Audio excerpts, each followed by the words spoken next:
नाज़रीन अस्सलाम वालेकुम। आउं हुसन तव्हांजे ख़िदमत में हाज़िर आहियां। नेठि सिंध हुकूमत ऐं वफ़ाक़ जे अंदरि IG जे तब्दीलीअ तां जेको हलंदड़ झेड़ो हुयो उन में शिदत अची वई आहे।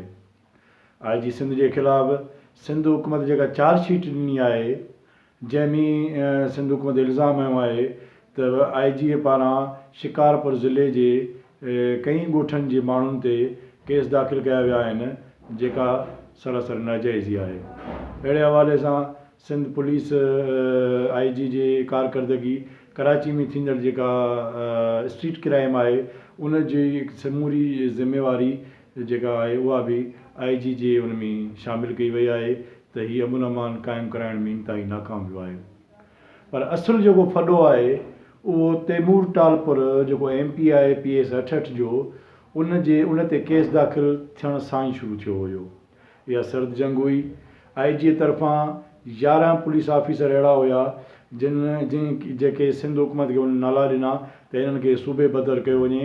इहे ॾोहनि में मुलवस आहिनि ऐं इन्हनि जी कारकर्दगी सिंध जे अंदरि इंतिहाई ज़ीरो आहे।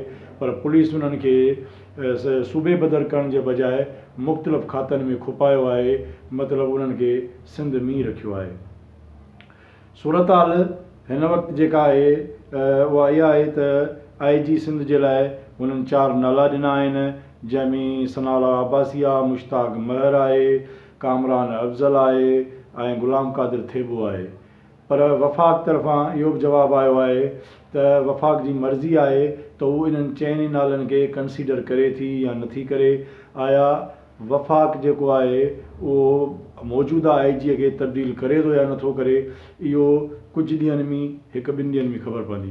पर इहा ख़बर पई आहे त इमरान ख़ान जेको आहे सिंध जे गवर्नर सां राब्तो कयो आहे ऐं उहा हुते जेका सिंध जी जेका PTI जी जेका तनज़ीम आहे उन्हनि बि तकड़ी प्रेस कॉन्फ्रेंस करे सिंध हुकूमत जे अहिड़े फ़ैसिले खे जेको आहे सो रद्द कयो आहे ऐं उहे बि कोर्ट में उन्हनि बि कोर्ट में वञण जो ऐलान कयो आहे IG जे बचाव में।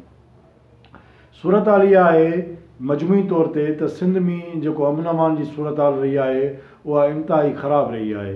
पीपल्स पार्टी जा जेके MNAs MPAs सीनेटर आहिनि उहे सिंध पुलिस जो इस्तेमालु पंहिंजे ज़ाती मुफ़ादनि जे ख़ातिर कंदा रहिया आहिनि। उहो ई सबबु आहे जो सिंध जे अंदरि क्राइम जेको आहे सो उहा बिल्कुलु बि न आहे घटि थी, उन में अञा वधीक इज़ाफ़ो थियो आहे। GDA बि इहे दावूं कंदी रही आहे त सिंध हुकूमत पुलिस जो जेको इस्तेमालु आहे उहो मुखालफ़नि जे लाइ करे थी पई। हाणे ॾिसजे इहो त आया जेको सिंध हुकूमत नओं IG तब्दील कराइण जे लाइ वठण जे लाइ जेके 4 नाला मोकिलिया आहिनि उन्हनि ते वफ़ाक़ अमल करे थो या नथो करे। पर असुलु जेको मामिलो आहे उहो सिंध हुकूमत जी कारकर्दगी आहे जेका पुलिस खे पंहिंजे लाइ इस्तेमालु करे थी। त इन जो वॾो में वॾो मिसाल तैमूर टालपुर आहे। उन खां अलावा सिंध पुलिस जेको आहे सो जीअं मिसाल एजाज़ जखराणी जेको आहे अॻूणो MNA उन ते केस दाख़िल थियो आहे। ईअं पीपल्स पार्टी जे काफ़ी माण्हुनि ते केस दाख़िल थियनि पिया आहिनि IG जे हूंदे। उन करे बि सिंध हुकूमत इहो अफोर्ड नथी करे सघे त उन्हनि जे माण्हुनि ते केस थियनि, उन्हनि जी जॻह सही थिए ऐं उन्हनि जा जेको आहे सो कारनामा साम्हूं अचनि, जंहिंजे करे इहो झेड़ो तमामु वधी वियो आहे। हाणे ॾिसजे त इन झेड़े में